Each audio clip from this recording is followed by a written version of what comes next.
नमस्कार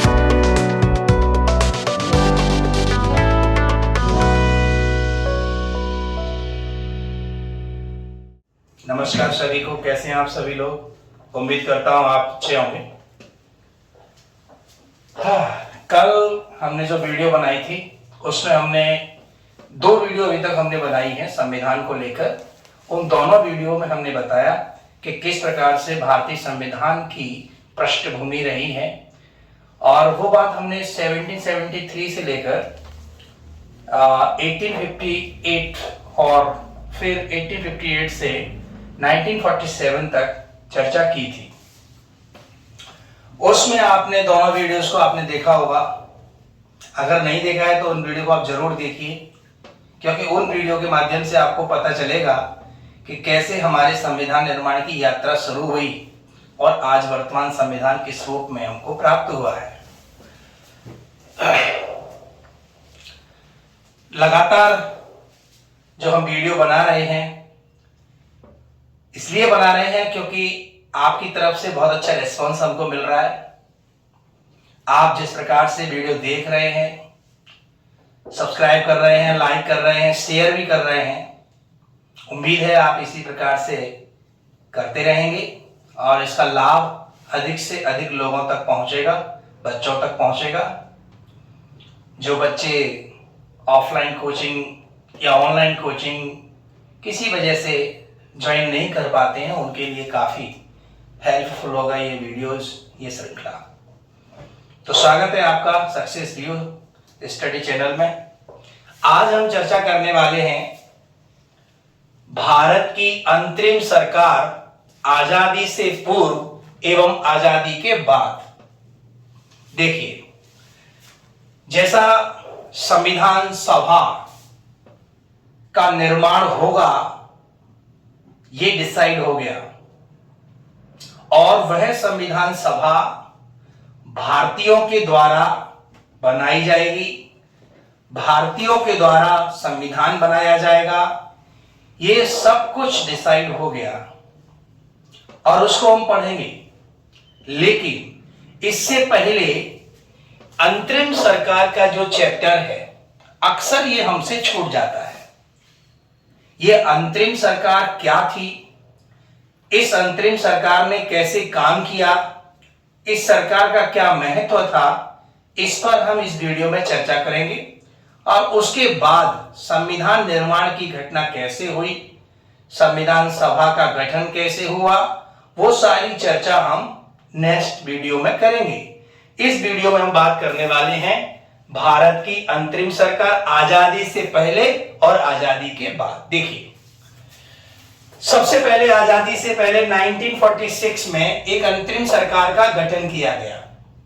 अंतरिम सरकार का गठन किया गया और उस गठन का उद्देश्य यह था कि ये जो सरकार होगी वह भारत के लिए काम करेगी, भारत की शासन व्यवस्था को देखेगी, प्रशासन व्यवस्था को देखेगी, और उसके लिए एक सरकार का होना बहुत जरूरी है। ये जो अंतरिम सरकार है, अंतरिम शब्द का मतलब होता है अस्थायी। इंटरिम गवर्नमेंट ऑफ इंडिया 1946, इसका मतलब है अस्थायी सरकार है, अस्थायी सरकार है।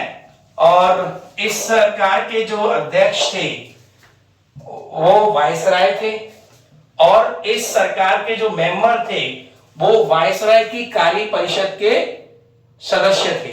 कि जितने भी आपको यहां नजर आ रहे होंगे अंतरिम सरकार के मेंबर, आज के मिनिस्टर आप मान लीजिए, इनको अलग अलग विभाग दिए गए थे, अपने विभागों में इन सबको काम करना था। लेकिन इनका सबका जो हेड था वो कौन था उस समय के? वायसराय। क्योंकि याद रखना 1946 में हमारा देश आजाद नहीं हुआ था, इसीलिए हम कह सकते हैं आजादी से पहले भारत की अस्थायी सरकार, जिसका चयन, जिसका सिलेक्शन वायसराय के द्वारा किया गया था। और उनमें कौन कौन थे? सबसे पहला नाम है पंडित जवाहरलाल नेहरू। पंडित जवाहरलाल नेहरू वायसराय की कार्य परिषद के उपाध्यक्ष थे। अध्यक्ष कौन थे? वायसराय थे। और उसी परिषद में उपाध्यक्ष का जो उत्तरदायित्व था वो पंडित जवाहरलाल नेहरू के पास था। इस बात को हम विशेष रूप से याद रखेंगे। और हाँ, हम उपाध्यक्ष की जगह उप प्रधानमंत्री शब्द का भी कभी कभी यूज करते हैं। यानी पंडित जवाहरलाल नेहरू आजादी से पहले अंतरिम सरकार में उप प्रधानमंत्री की हैसियत से थे। कई बुक्स में इसका विवरण दिया गया है। यद्यपि उनके पास जो विषय थे वो राष्ट्रमंडल विषय था, राष्ट्रमंडल संबंध और विदेशी मामले, ये पंडित जवाहरलाल नेहरू के पास सब्जेक्ट था, विभाग था, पोर्टफोलियो था। राष्ट्रमंडल जिन्हें हम कॉमनवेल्थ कहते हैं, राष्ट्रमंडल बहुत इंपॉर्टेंट है। राष्ट्रमंडल में वो सारे देश, राष्ट्रमंडल एक ग्रुप है, एक समूह है देशों का, और इस राष्ट्रमंडल में वो सारे देश आते हैं जहां कभी इंग्लैंड का आधिपत्य रहा है, इंग्लैंड का रूल रहा है। वो सारे देश व्यापारिक दृष्टि से, आर्थिक दृष्टि से, बिजनेस की दृष्टि से आपस में जुड़े हुए हैं, आपसी संबंध बने हुए हैं। वो एक ग्रुप है देशों का जिसमें भारत भी शामिल है, उसे कहते हैं राष्ट्रमंडल। तो राष्ट्रमंडल का जो काम था वो पंडित जवाहरलाल नेहरू जी को दिया गया था। और याद रखना, जब हमारा देश आजाद हुआ था तो उस समय जो माउंटबेटन प्लान आया था उसमें यह भी लिखा था कि भारत चाहे, क्योंकि भारत संप्रभु राष्ट्र बन गया था, भारत पूरी तरह से आजाद हो गया था, भारत अपना डिसीजन स्वयं ले सकता था, और इसीलिए माउंटबेटन प्लान में ये कहा गया था कि भारत चाहे तो राष्ट्रमंडल से अलग भी हो सकता है, और यदि भारत चाहे तो राष्ट्रमंडल का सदस्य रह भी सकता है। भारत जब चाहे राष्ट्रमंडल को छोड़ दे या न छोड़े, ये भारत की इच्छा पर छोड़ दिया था। ठीक, राष्ट्रमंडल का सदस्य होना कोई गलत बात नहीं है। राष्ट्रमंडल के आज भी हम सदस्य हैं। भले ही आजादी से पहले हम राष्ट्रमंडल के मेंबर थे, लेकिन आज भी इस ग्रुप के हम लोग मेंबर हैं। कॉमनवेल्थ जिसे अपन बोलते हैं, कॉमनवेल्थ, आपसी व्यापार संबंध है ये, वो एक हमारा ग्रुप है। और तो राष्ट्रमंडल में कैसे संबंध रखने, ये विषय दिया नेहरू जी को। और दूसरा है विदेशी मामले, फॉरेन पॉलिसी। यानी हमारी जो फॉरेन पॉलिसी है, भारत अपने पड़ोसी देशों से किस प्रकार से संबंध रखना चाहता है, विश्व के अन्य देशों के साथ वो किस प्रकार के संबंध रखना चाहता है, तो वो सारे विषय पंडित जवाहरलाल नेहरू जी को दिए गए। यानी वो भारत के नागरिक हैं, भारत के नेता हैं, उनको सोचना है, समझना है कि भारत की आगामी वर्तमान फॉरेन पॉलिसी क्या होगी। और ये बहुत इंपॉर्टेंट पॉलिसी होती है किसी भी देश के लिए कि हम अपने से अलग देशों के साथ में किस प्रकार के संबंध रखते हैं। कोशिश की जाती है कि सभी देशों के साथ हमारे संबंध अच्छे रहें, सबके साथ हमारा व्यापार रहे, सबके साथ हमारा सांस्कृतिक और वस्तुओं का आदान प्रदान होता रहे, विचारों का आदान प्रदान होता रहे। तो ये संबंध भी पंडित जवाहरलाल नेहरू जी को दिया गया। फॉरेन जो अफेयर्स हैं वो भी पंडित जवाहरलाल नेहरू को दिया गया। दूसरे हमारे अंतरिम सरकार के मेंबर हैं सरदार वल्लभ भाई पटेल। इनके पास जो विभाग था वो था होम मिनिस्ट्री, गृह विभाग था, सूचना और प्रसारण। इनके पास गृह विभाग, सूचना और प्रसारण बहुत इंपॉर्टेंट है, बहुत इंपॉर्टेंट, याद रखना। ये आजादी से पहले का अंतरिम सरकार है, इसीलिए इसमें जो सब्जेक्ट हैं वो आपको याद रखने हैं, बहुत इंपॉर्टेंट है, अक्सर परीक्षा में पूछे जाते हैं, ध्यान रखना है। आजादी से पहले का मंत्रिमंडल है ये। तो पटेल साहब के पास में गृह विभाग है, सूचना प्रसारण विभाग है, बहुत इंपॉर्टेंट डिपार्टमेंट होता है। सेकंड नंबर पे प्रधानमंत्री के बाद अगर माना जाए तो बहुत इंपॉर्टेंट डिपार्टमेंट है जो हमारे सरदार वल्लभ भाई पटेल जी के पास था। ठीक है, लौह पुरुष है हमारे भारत के। चलिए, तीसरे हमारे मेंबर थे इस अंतरिम सरकार के डॉक्टर राजेंद्र प्रसाद। इनके पास में खाद्य एवं कृषि विभाग था। डॉक्टर राजेंद्र प्रसाद जानते हैं, ये हमारे आगे चलकर देश के पहले राष्ट्रपति बने, डॉक्टर राजेंद्र प्रसाद। डॉक्टर राजेंद्र प्रसाद हमारी संविधान सभा के स्थायी अध्यक्ष भी बने। डॉक्टर राजेंद्र प्रसाद बहुत योग्य, पढ़े लिखे, बहुत देश को समर्पित व्यक्तित्व थे। मैंने पिछले वीडियो में बताया था कि राजेंद्र प्रसाद जी का नाम आता है भारत में जो आईसीएस की परीक्षा कंडक्ट कराई थी तो उन्होंने आईसीएस परीक्षा को पास किया था, यूपीएससी परीक्षा को पास किया था, आईएएस भी अवार्ड हुए, लेकिन उन्होंने नौकरी की नहीं थी और आजादी के आंदोलन में गांधी जी के साथ वो शामिल हो गए थे। तो ऐसे ग्रेट महान व्यक्ति हैं राजेंद्र प्रसाद। चौथा मेंबर है जॉन मथाई। जॉन मथाई जी के पास में उद्योग एवं नागरिक आपूर्ति विभाग रहा है। इंडस्ट्री एरिया मेन इसमें था, तो इंडस्ट्री एरिया का डेवलपमेंट कैसे किया जाए, जॉन मथाई साहब का इस दिशा में बहुत बड़ा योगदान रहा है, बहुत बड़ा इनका कार्य रहा है जॉन मथाई साहब का। पांचवें मेंबर थे जगजीवन राम। इनके पास था लेबर यानी श्रम। जगजीवन राम जो बहुत बड़े क्रांतिकारी भी रहे और बहुत शील सहज व्यक्तित्व के धनी जगजीवन राम, बाबू जगजीवन राम इनको प्यार से कहा जाता है। इनके पास था श्रम। और छठवें हमारे सदस्य हैं सरदार बलदेव सिंह। सरदार बलदेव सिंह पंजाब को रिप्रेजेंट करते थे और इनके पास था रक्षा मंत्रालय, डिफेंस। देखिए इनके नाम में भी बलदेव आ रहा है, तो जिसके बलदेव यानी जिसमें बल होता है वही तो किसी की रक्षा कर सकता है। तो ऐसे करके इस ट्रिक से हम याद रख सकते हैं। बलदेव सिंह के पास कौन सा डिपार्टमेंट रहा है, रक्षा डिपार्टमेंट रहा है। तो ये डिफेंस के प्रभारी थे सरदार बलदेव सिंह, पंजाब को रिप्रेजेंट करते थे। इनके बारे में एक महत्वपूर्ण बात बताता हूं कि ये जो सरदार बलदेव सिंह थे ये पंजाब से अकाली दल से आते थे। अकाली दल जो वहां का एक राजनीतिक दल है, राज्य स्तरीय पार्टी है, स्थानीय पार्टी है आज, और वो अकाली दल के सदस्य के रूप में बलदेव सिंह जी को इसमें शामिल किया गया था। याद रखना इस मंत्रिमंडल में मुस्लिम लीग के लोग भी शामिल हुए हैं, कांग्रेस के लोग भी शामिल हुए हैं और इसमें विभिन्न जो समुदाय थे उनका प्रतिनिधित्व देने की कोशिश इसमें की गई थी। तो सरदार बलदेव सिंह जो पंजाब को रिप्रेजेंट कर रहे थे यानी सिख समुदाय को रिप्रेजेंट कर रहे थे और ये अकाली दल से आते थे और इन्हें रक्षा विभाग दिया गया था। ठीक, इसके बाद है C.H. भावा। C.H. भावा बहुत इंपॉर्टेंट है। इनके पास था कार्य, खान और ऊर्जा। ठीक है, ये C.H. भावा साहब बहुत पढ़े लिखे व्यक्ति थे। और एक बात याद रखना, कई बार हम जहांगीर जो हमारे भाभा जो परमाणु कार्यक्रम है उसके जनक हैं, होमी जहांगीर भाभा, वो नहीं है, ये अलग हैं। कई बार ये कंफ्यूजन हो जाता है, कुछ लोग सोचते हैं कि ये जो भाभा साहब हैं C.H. भाभा, ये वही भाभा हैं जो हमारे भारत के परमाणु कार्यक्रम के जनक हैं, लेकिन ये वो भाभा नहीं है, ये है C.H. भाभा। वो होमी जहांगीर भाभा है, ये C.H. भाभा है। क्लियर हो गया? तो अपन इसको याद रखना है।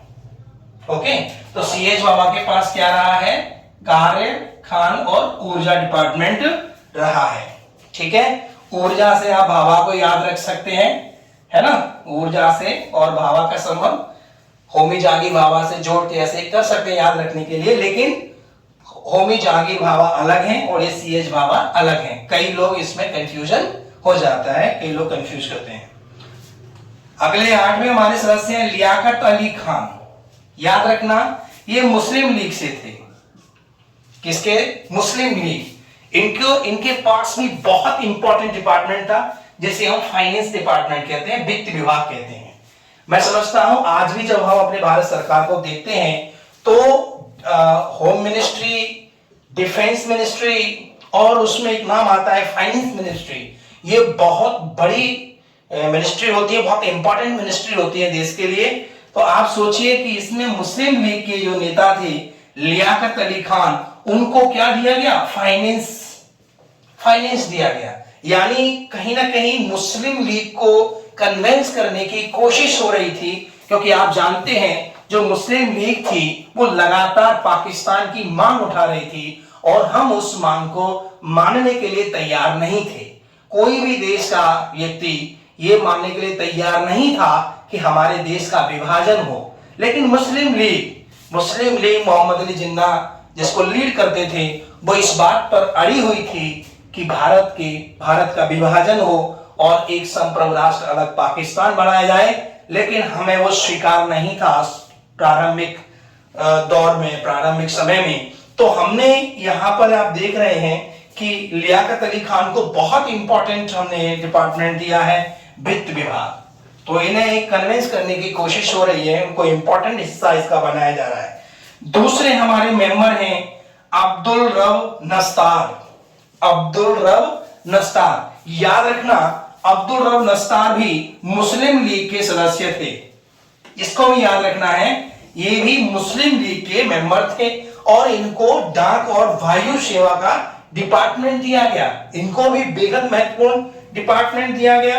तो अब्दुल रब नस्तार ये भी किसके थे? मुस्लिम लीग के मेंबर थे, याद रखना मुस्लिम लीग के मेंबर थे, है ना। ये कांग्रेस है, कांग्रेस के हैं, पटेल साहब भी कांग्रेस के हैं, राजेंद्र बाबू भी कांग्रेस के हैं, जॉन मथाई भी कांग्रेस के हैं, जगजीवन राम भी कांग्रेस के हैं, बलदेव सिंह आपके कांग्रेस के नहीं थे।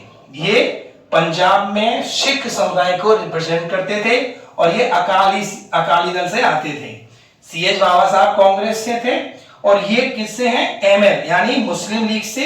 अब्दुल रब नस्तार भी मुस्लिम लीग से। और 10वां हमारा मेंबर है आसफ अली। आसफ अली को रेलवे यानी रेल विभाग अपने आप में बहुत बड़ा डिपार्टमेंट है, वो रेल विभाग किसको दिया गया? आसफ अली को। और आसफ अली भी मुस्लिम लीग के मेंबर थे। तो देखिए मुस्लिम लीग को हमने कितने बड़े बड़े डिपार्टमेंट दिए उस समय। लियाकत अली खान साहब को वित्त दिया, अब्दुल रब नस्तार को हमने डाक और वायु दिया, आसफ अली को हमने रेलवे और परिवहन डिपार्टमेंट दिया।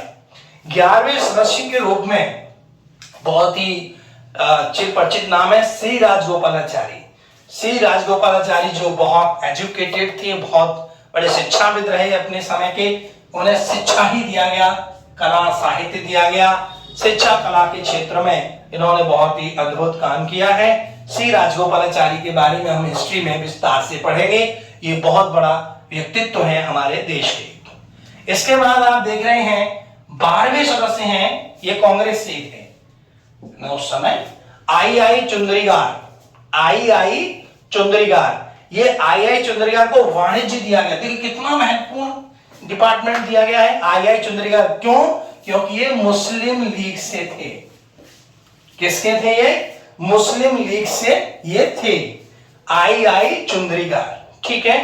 इसके बाद 13वें हमारे सदस्य थे, उनका नाम था गजनफर अली खान। गजनफर अली खान को हमने हेल्थ मिनिस्ट्री दे दी, हेल्थ विभाग दे दिया, स्वास्थ्य विभाग दे दिया, और ये भी मुस्लिम लीग से थे। ये भी किसके मेंबर थे? मुस्लिम लीग पार्टी के मेंबर थे। और 14 और अंतिम सदस्य थे हमारे जोगेंद्र नाथ मंडल, इनको विधि दिया गया। ध्यान रखना, आजादी से पहले जो लॉ मिनिस्ट्री है वो जोगेंद्र नाथ मंडल को दिया। जोगेंद्र नाथ मंडल दलित समुदाय को रिप्रेजेंट करते थे, याद रखना, जोगेंद्र नाथ मंडल। इसमें बाबा साहब का नाम नहीं है, बहुत इंपॉर्टेंट बात कर रहा हूं। इस अंतरिम सरकार में बाबा साहब अंबेडकर जी का नाम नहीं है, उनकी जगह जोगेंद्र नाथ मंडल दलित समुदाय को रिप्रेजेंट कर रहे हैं और उनको यहां पर विधि डिपार्टमेंट दिया गया। Law department has been given to the Jogendra Nath Mandal. Okay, this was the another important department of the interim government in 1946। तो 14 सदस्य ये सरकार बनी, अंतरिम सरकार। और इस सरकार का ये था कि जब तक संविधान बनकर तैयार नहीं हो जाता तब तक ये अंतरिम सरकार काम करती रहेगी। ये प्लान था, माउंटबेटन प्लान का हिस्सा है, कैबिनेट मिशन का हिस्सा है ये पूरा का पूरा मामला। 14 सदस्यीय अंतरिम सरकार है, पूरे देश को चलाने के लिए 14 लोगों का चयन हुआ। इसमें आप देखते हैं हर एक समुदाय का रिप्रेजेंटेशन था।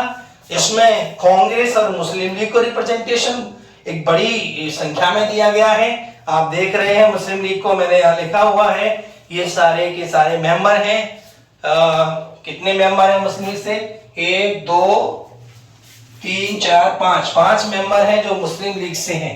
बाकी कांग्रेस से हैं, अकाली दल से हैं, जोगेंद्र नाथ मंडल हैं, जो कि दलित समुदाय को रिप्रेजेंट करते हैं। एक और इंपॉर्टेंट बात मैं बताना चाहूंगा, इस पूरी अंतरिम सरकार में किसी भी महिला की कोई भागीदारी नहीं है।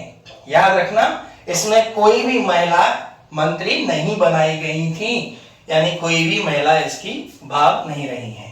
क्लियर हो गया? ये जो अंतरिम सरकार है, इसने देश के लिए काम किया, है ना, जब तक हमारा संविधान बनकर तैयार नहीं हो गया। सॉरी, आजादी से पहले, संविधान नहीं, अब संविधान तो बहुत बाद में बना है, आजादी से पहले इस सरकार ने काम किया। संविधान तो बन ही रहा था, लेकिन आजादी से पहले ही अंतरिम सरकार थी। और जैसे ही हमारा देश 15 अगस्त 1947 को आजाद हुआ, याद रखना, जब हमारा देश 15 अगस्त 1947 को आजाद हुआ, उस समय हमारा देश संविधान भी बना रहा था। उस समय हमारे देश की संविधान सभा संविधान निर्माण कार्य भी कर रही थी, और उस समय हमारे देश में एक अंतरिम सरकार काम कर रही थी, जो आपके सामने 14 सदस्यीय सरकार है। लेकिन जैसे ही हमारा देश आजाद हुआ, याद रखना 1947 में जैसे ही हमारा देश आजाद हुआ, यह सरकार भंग हो गई, और फिर हमने आजादी के बाद फिर एक अंतरिम सरकार बनाई। Is it clear? जिसका कोई इलेक्शन नहीं हुआ, ये भी एक तरह से नॉमिनेट थे, सारे के सारे लोग एक तरह से सिलेक्टेड थे। ठीक है, तो हम उस सरकार की उस अंतरिम, ये भी अंतरिम सरकार है, ये भी अस्थायी सरकार है, लेकिन आजादी के बाद 1947, और इस सरकार ने काम किया था जब तक हमारा संविधान बनकर तैयार नहीं हो गया, जब तक भारत में हमारे देश के पहले आम चुनाव नहीं हो गए, तब तक इस सरकार ने काम किया है। क्लियर हो गया समझ में? ये सरकार, अब ये सरकार। चलिए, अब हम आजादी के बाद यानी स्वतंत्र भारत की प्रथम मंत्रिमंडल को देखते हैं। इसमें कौन कौन से हमारे देश के नेता शामिल थे। याद रखना, ये और इसमें थोड़ा बहुत डिफरेंस है, वो डिफरेंस अपन को याद रखना है। तो इस सरकार को लीड किया है पंडित जवाहरलाल नेहरू जी ने। पंडित जवाहरलाल नेहरू बने प्रधानमंत्री। Is it clear?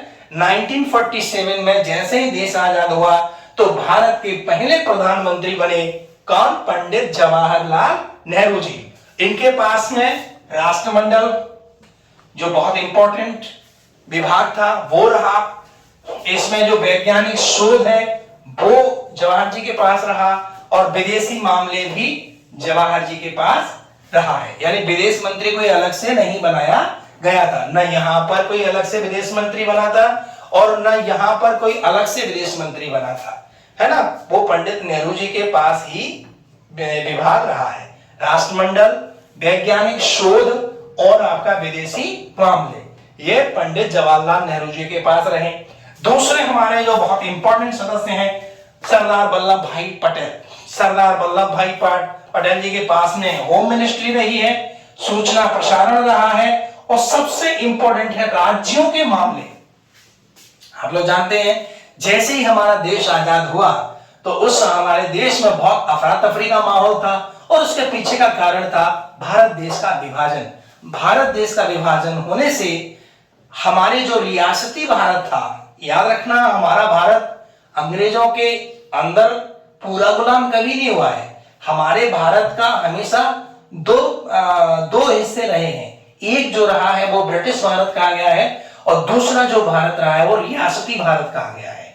तो हमारे भारत में 500 से ज्यादा रियासत थी, और जैसे ही देश का विभाजन हुआ, और माउंटबेटन प्लान में स्पष्ट कह दिया गया कि अगर कोई रियासत चाहे तो वह स्वतंत्र भी रह सकती है, यदि कोई रियासत चाहे तो स्वयं को राष्ट्र भी घोषित कर सकती है, या वो चाहे तो पाकिस्तान में जा सकती है, चाहे तो भारतीय यूनियन में शामिल हो सकती है। इतनी बड़ी छूट देके ये जो अंग्रेजों ने, जो माउंटबेटन ने हमारे साथ जो छलावा किया, उसका बड़ा इंपैक्ट हुआ हमारे देश पर, बहुत गलत इफेक्ट हुआ। और वो मामला, यानी उन रियासतों को कैसे भारतीय यूनियन में शामिल किया जाए, ये मामला सबसे इंपॉर्टेंट था उस समय। राज्य मामले, मैं समझता हूं राष्ट्रमंडल हो चाहे विदेशी मामले हो, सबसे ज्यादा इंपॉर्टेंट अगर कोई मामला था तो राज्यों का मामला था। और याद रखना, ये मामला हर किसी को नहीं दिया जा सकता था। जिसके अंदर काबिलियत थी, जिसके अंदर ये हुनर था कि वो सबको एक कर सकते हैं, वो सबको जोड़ सकते हैं, वो भारत यूनियन में रियासतों को शामिल कर सकते हैं, तो वो डिपार्टमेंट और किसी को नहीं मिल सकता था सिवाय सरदार वल्लभ भाई पटेल के, और दिया भी गया। तो बहुत इंपॉर्टेंट मुझे लगता है कि ये जो डिपार्टमेंट इनको मिला है सरदार पटेल जी को, ये प्रधानमंत्री के पद से भी बड़ा मान सकता हूं मैं।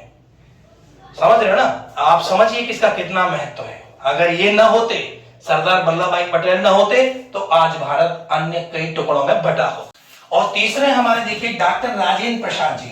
डॉक्टर राजेंद्र प्रसाद जी के पास में जो पहले डिपार्टमेंट था, जैसे यहाँ पर आप देख रहे हैं, उनके पास पहले भी खाद्य और कृषि था, और अब भी राजेंद्र बाबू के पास में खाद्य और कृषि था। राजेंद्र बाबू किसान परिवार से आते थे, बिहार से आते थे, तो ये इस क्षेत्र में बहुत ही महारत हासिल किए हुए थे, बहुत पढ़े लिखे थे, इंटेलिजेंट थे, और कृषि प्रधान हमारा देश रहा है, तो कृषि कोई छोटा डिपार्टमेंट ना तब था ना आज है। अगले हमारे मेंबर हैं मौलाना अबुल कलाम आजाद। मौलाना अबुल कलाम आजाद को दिया गया है शिक्षा, एजुकेशन, है ना, यानी हमारे स्वतंत्र भारत के पहले एजुकेशन मिनिस्टर कौन रहे हैं? मौलाना अबुल कलाम आजाद रहे हैं। बहुत इंपॉर्टेंट है, एक क्वेश्चन आपसे हमेशा पूछा जाता है कई एग्जामिनेशन में, आप देखिए ये सीधा प्रश्न आपसे पूछा जाता है कि स्वतंत्र भारत के पहले शिक्षा मंत्री कौन थे, तो उनका नाम है मौलाना अबुल कलाम आजाद। याद रखना, ये मुस्लिम लीग से नहीं है, मुस्लिम लीग तो जा चुकी है, क्योंकि ये स्वतंत्र देश का आजाद भारत का मंत्रिमंडल है, और जो मुस्लिम लीग थी वो पाकिस्तान जा चुकी है, वो मेंबर इसमें अब नहीं है। जो मेंबर आपको यहां दिखाई दे रहे हैं वो मेंबर इसमें आपको दिखाई नहीं देंगे। तो भारत के पहले शिक्षा मंत्री कौन बने? मौलाना अबुल कलाम आजाद बने। क्वेश्चन बहुत इंपॉर्टेंट है, इस पे हमेशा पूछा जाता है। पांचवें हमारे मेंबर हैं doctor John Mathai. Doctor John Mathai बहुत ही बड़ा नाम है डॉक्टर जॉन मथाई साहब का। इनके पास रेलवे और परिवहन डिपार्टमेंट रहा है। रेलवे हमारे देश की धमनी के रूप में जाना जाता है, परिवहन धमनियों के रूप में जाना जाता है, तो ये भी अपने आप में बहुत इंपॉर्टेंट डिपार्टमेंट है, डॉक्टर जॉन मथाई।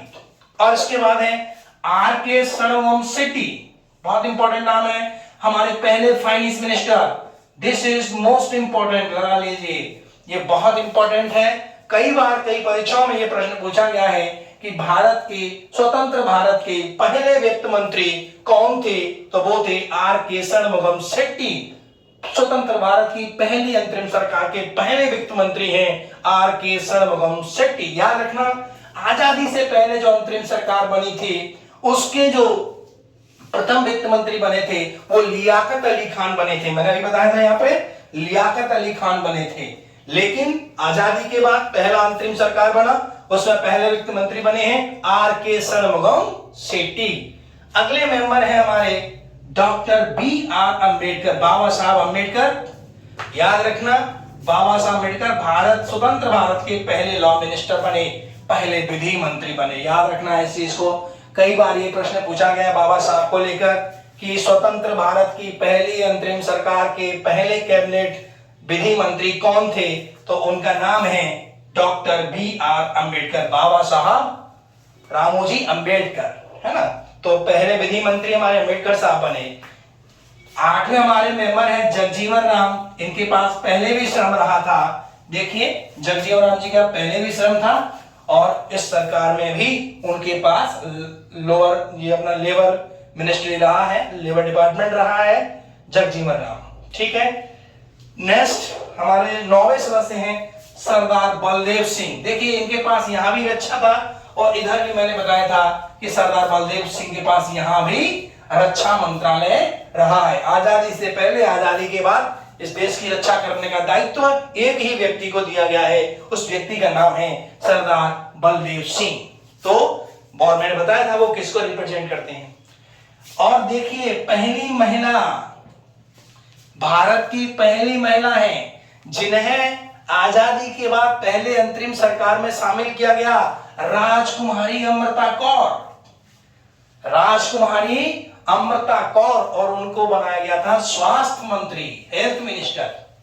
तो ये क्वेश्चन कई बार पूछा गया है अनेक परीक्षाओं में कि बताइए भारत की पहली महिला मंत्री कौन बनी थी? तो उनका नाम है राजकुमारी अमृता कौर। राजकुमारी Amrita Kaur was the member of the first interim government after the independence of this country। राजकुमारी अमृता कौर स्वास्थ्य विभाग इनके पास रहा था। बहुत इंपॉर्टेंट है, याद रखना है। हेल्थ मिनिस्टर कौन बनी थी? राजकुमारी अमृता कौर। देखो, अमृत, स्वास्थ्य अच्छा हो तो अमृत के समान होता है, याद रखना, ठीक है। और एक महिला से अच्छा स्वास्थ्य का ख्याल कोई रख नहीं सकता है, ठीक है। तो राजकुमारी अमृता कौर देश की पहली स्वास्थ्य मिनिस्टर बनी है। नेक्स्ट CH भाभा आ गए। देखो, इधर भी CH भाभा थे, इधर खान ऊर्जा वगैरह था, और इधर इनके पास क्या आ गया है? वाणिज्य। ओके, वाणिज्य विभाग इनको दिया गया था। और इसके बाद एक नया नाम आया है, रफी अहमद किदवई। रफी अहमद किदवई, इनके पास संचार कम्युनिकेशन रहा है इनके पास में। डॉक्टर श्यामा प्रसाद मुखर्जी, बहुत इंपॉर्टेंट मान, इसको याद रखना है, अंडरलाइन करके रखना है। डॉक्टर श्यामा प्रसाद मुखर्जी। आप चाहें तो साथ साथ में मैं बोल रहा हूं, वीडियो को पॉज करके आप इनके नाम लिख लीजिए, पूरी लिस्ट आप तैयार कर लीजिए। बहुत सारे प्रश्न यहां से पूछे जाते हैं और हमारी नॉलेज में होने चाहिए। डॉक्टर श्यामा प्रसाद मुखर्जी, इनके पास था इंडस्ट्री, उद्योग, बहुत बड़ा डिपार्टमेंट होता है। श्यामा प्रसाद मुखर्जी, आप लोग जानते हैं कि श्यामा प्रसाद मुखर्जी जनसंघ के संस्थापक थे।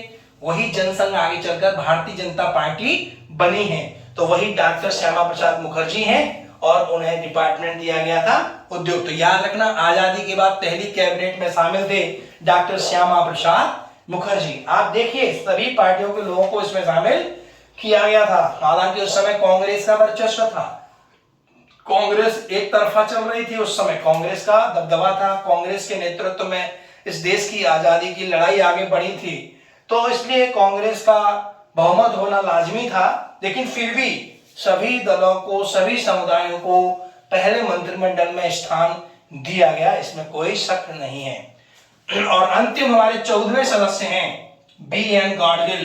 इनके पास कार्यखान ऊर्जा विभाग रहा है, जो कभी CH भाभा के पास रहा था, वो अब किसको दे दिया है?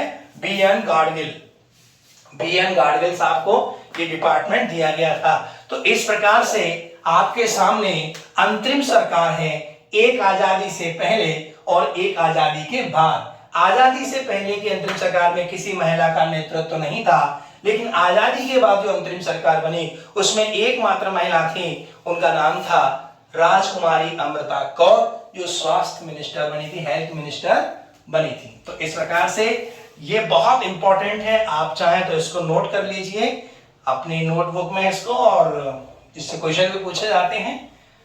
तो ये एक महत्वपूर्ण टॉपिक था, क्योंकि अक्सर जब हम पढ़ते हैं तो ये टॉपिक छूट जाता है और इन दोनों में बड़ा कंफ्यूजन होता है।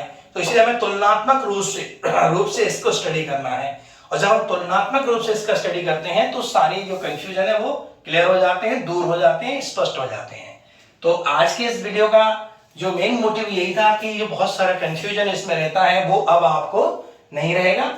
और अगर आपको कोई कंफ्यूजन अभी भी है तो आप वीडियो के अंत में जो कमेंट बॉक्स होता है उसमें आप कमेंट कीजिए, और मैं कोशिश करूंगा कि उसका आपका समाधान करूं, ठीक है। तो आज के लिए इस वीडियो में इतना ही है।